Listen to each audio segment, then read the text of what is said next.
માતા જય ગોપાલ પારુલ જેવદૈયા ટ્રસ્ટ. તો આજે 22 તારીખ અને મંગળવારનો રાત્રે 9 થી 11:30 સેવા કરતા પારુલ જેવદૈયા ટ્રસ્ટના ગૌ સેવકો તો અમારે એક મોટા વરાસાની માલિપા શિવાંત ગ્રુપ બરોબર.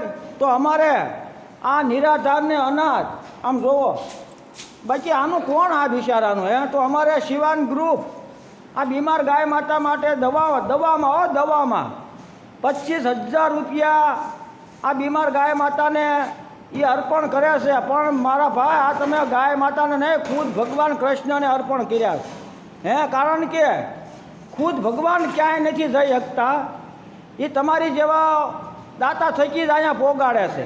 હું તો શિવાન ગ્રુપ તમે તો સમજો જ છો, મારા તો મુલાકાત થઈ ગઈ છે તમારી. એટલે આ એક દાતા ભગવાન આવા તમારી જેવા દાતાઓને ઊભા કરીને અહીંયા મોકલે છે.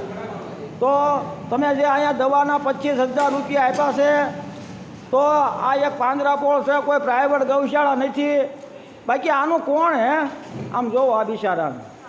તો હું તમામ દેવી દેવતો અને ગૌ માતાના શરણમાં એવી પ્રાર્થના કરું છું કે હે ભગવાન, તમે અમારા આ સેવકોનો સાંભળતા હો તો આવા ગ્રુપો છે શિવાન જેવા, એના તમામના આરોગ્ય સારા રાખજો અને એના તમામ ધંધામાં પ્રગતિ કરાવજો. અને ભગવાન, આ તમને જે દવામાં પૈસા અર્પણ કર્યા છે, તો હે ભગવાન, એના પરિવારને ક્યાંય પણ એવું દવાખાનું ન આવે એવી અમે તમામ ગૌ સેવકો, ગૌ માતાના અને તમામ દેવી દેવતાઓના શરણમાં પ્રાર્થના કરવી છે.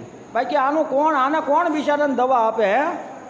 આમ જુઓ, આપણે કદાચ માણાને તો માણા ગમે ત્યાંથી દવાખાને લઈ જાય, ગમે કરી નાખે, પણ આનું કોણ બિચાર્યું ને. આમ જુઓ, આ ગટરોમાં રખડે. આમ જુઓ, આને કેવડી પીડા હોય, આ કાંઈ બોલી નથી શકતી કે મને અહીંયા પીડા થાય છે, કામ થાય છે. એટલે તમે જ્યાંને અર્પણ કર્યું છે, તમારા આખા ગ્રુપને લાખ વંદન છે ભાઈ. એટલે તમારા જેવા દાતા થકી જ આ બધાનું જે કાંઈ પાલન પોષણ થાય હે. પછી આનું કોણ આ બિચારા મૂંગા જેવું. જય ગૌ માતા, જય ગોપાલ.